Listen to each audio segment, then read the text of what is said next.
CDS के topper हैं हिमांशु, उनके घर पे पहुंचे हैं आईएएस दीपक रावत जी। उनसे बातचीत करते हैं कि उन्होंने बातचीत करी है, किस तरीके की जो है प्राथमिकता उनको नज़र आती है कि जो स्टूडेंट्स को दें सीडीएस के क्वालिफाई के लिए, क्योंकि आपने यूपीएससी को भी बीट जब किया था, उनसे भी बातचीत करेंगे कि कैसे यूपीएससी और सीडीएस में जो डिफरेंसेस हैं, क्योंकि आप बेहतर जानते होंगे जब यूपीएससी जब आपने बीट किया था और सीडीएस को लेकर क्या आप लोगों की विचारधारा, जिस समय आप लोग भी तैयारी कर रहे थे।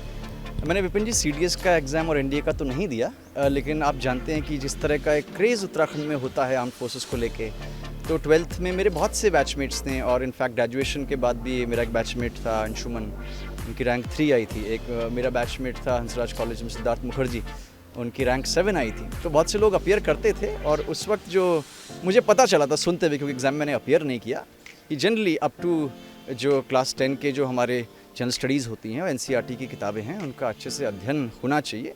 करंट अफेयर्स की मोटी मोटी नॉलेज आपको होनी चाहिए। एक अच्छे न्यूज़पेपर को आप फॉलो करते हो या अच्छे न्यूज़ चैनल को फॉलो करते हो तो आपको आसपास क्या हो रहा है पता लगता है। अभी हिमांशु ने खुद भी बताया कि जो आपके मैथ्स का लेवल है जनरली क्लास 10 का है। यूपीएससी में थोड़ा सा जो तैयारी होती है सिविल सर्विसेज की, मुझे लगता है कि क्योंकि उसमें रिटन एग्ज़ाम भी होता है तो थोड़ा उस हिसाब से कॉम्प्रिहेंसिव होती है, राइटिंग स्किल्स भी टेस्ट होती हैं, सिलेबस भी थोड़ा सा उसका वाइड होता है। लेकिन मोटे तौर पे क्योंकि यूपीएससी एग्ज़ाम्स को कंडक्ट करती है तो जो स्टडी मटेरियल होता है, जहाँ तक जनरल स्टडीज़ की बात है, वो तो मिलता जुलता ही एक तरह से होता होगा।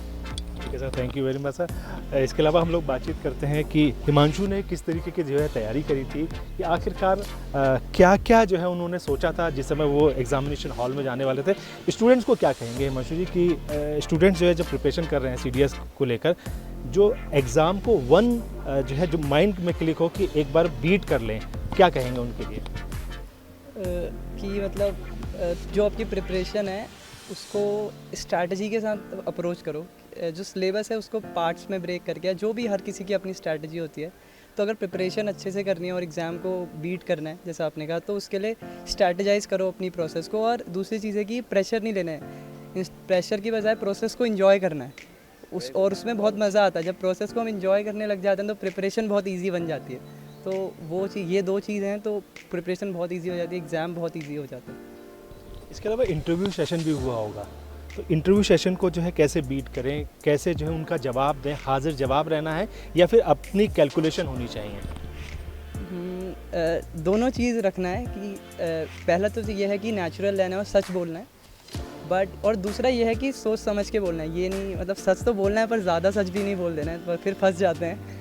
ये सबको पता है, तो फंसना नहीं है और माइंड उस मोमेंट में प्रेजेंट रहना है इंटरव्यू के दौरान। क्योंकि क्वेश्चंस कई बार ऐसे होते हैं, इतने पर्सनल क्वेश्चंस होते हैं कि आउट ऑफ अनइंटेंशनली भी अगर हमारे मुंह से कुछ निकल जाए तो इंटरव्यूअर को क्लू मिल जाते हैं, जिसके बेसिस पे हमारा इंटरव्यू और टफ हो जाता है।